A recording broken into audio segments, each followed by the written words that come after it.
Give me Liberty, give me Kyle Allen, maybe even give me the Texas A&M defense. Mark Rogers TV, just a few seconds after they walked off the field in Memphis with the Aggies defeating the Mountaineers of West Virginia 45-37. It was an offensive showcase, at least in the first half. Then things settled down and the Texas A&M defense somewhat won this game for Kevin Sumlin as the Aggies finish off the season at 8-5. The Mountaineers conclude at 7-6, but still a nice improvement over Dana Hogerson's third season in Morgantown when West Virginia finished at 4-8 and 2-7 in the Big 12. They have a lot of work to do on the offensive side of the football in losing the likes of Clint Trickett, Kevin White, and others heading into the NFL draft this season, most notably Mario Alford. A few notes that I picked up early in this football game. Harvard Walker, nose tackle for Texas A&M, with some big plays on the first few drives of the game, getting into the opponent's backfield. Kyle Allen up top to Josh Reynolds. Reynolds has become Kyle Allen's favorite target since he's taken over the starting quarterback job from Kenny Hill. They went for 44 yards. That was Reynolds' 13th touchdown this season. Josh Reynolds, not the highly touted kid that, let's say, Ricky Seals-Jones is, or Speedy Noyle, caught 13 touchdowns for A&M despite the issues at quarterback in the youth the last 4 or 5 games, and that breaks Jeff Fuller and Mike Evans' records from 2010 and 2013 for Texas A&M. Pass interference call on 4th and 1 for Texas A&M got West Virginia back into it. They kicked the field goal. It makes it 7-3. What could have been a key play on the third drive of the game, Howard Matthews, senior safety for Texas A&M, called for targeting. It was a good call, 82 total tackles. That leads the Aggies. He was ejected from the game. Really impressed with Otero Alaka, the freshman linebacker for Texas A&M, wears number 42. He's all over the place. He's active. He sheds blocks. He runs sideline to sideline. He comes off the edge and provides a pass rush. Just a freshman. Good things for Texas A&M with Alaka and, of course, Myles Garrett. Maybe Texas A&M will field a defense next year after giving up like 550 yards per game in the last 4 games in the SEC. Mario Alford with a 45-yard screen play for the touchdown. KJ Dillon had his 3rd interception for West Virginia on the season. That was a pick 6 as the Mountaineers went up 17-7 after the quick Allen to Reynolds strike in the first 5 minutes of the game. West Virginia scores 17 straight, takes a 17-7 lead. Trey Williams gets into the act. He accounted for 132 yards in this game, 86 on the ground, 46 through the air. This was a 40-yard scamper off the West Virginia blitz on a 4th and 5. What happened there is West Virginia blitzed, A&M at the West Virginia 40. Kyle Allen patiently waited for Trey Williams to break free, floated the ball to him. Trey Williams takes it all the way to make it 17-14.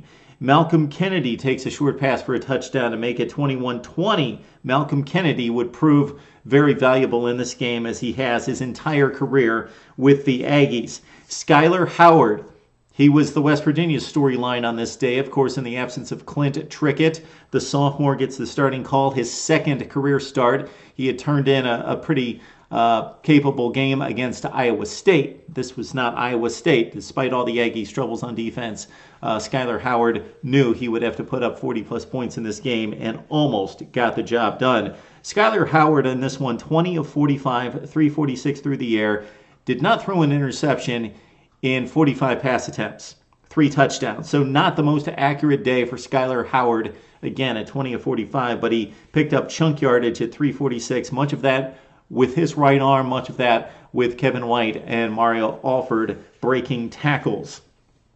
Roughing the punter on Texas A&M. No, actually, this is the last drive of the first half. It was 27-21 West Virginia, and this was key to the football game. A roughing the punter against West Virginia extended the Aggies' drive. They drove it all the way down, scored with about 50 seconds left in the first half to make it a 28-27 ball game. And lo and behold, the story of the second half was the Aggies' defense. Get this. So after scoring the touchdown to go up by 1 with 53 seconds left in the first half, West Virginia got a great kickoff return to midfield and then got stuffed. A&M's defense stood up on the final drive of the first half, and then the second half drives for West Virginia. 7 yards in a punt, -1 in a punt. 62-yard drive held to a field goal, -1 yard in a punt. 20 yards, then they fumbled.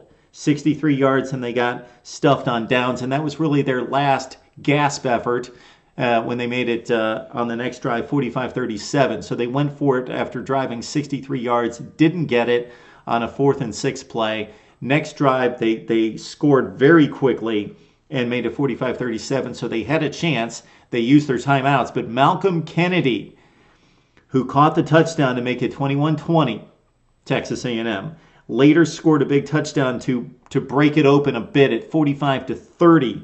Malcolm Kennedy caught 7 passes for 80-some yards. I had him at 61. Then he caught his 7th pass, and that was huge because West Virginia had just scored.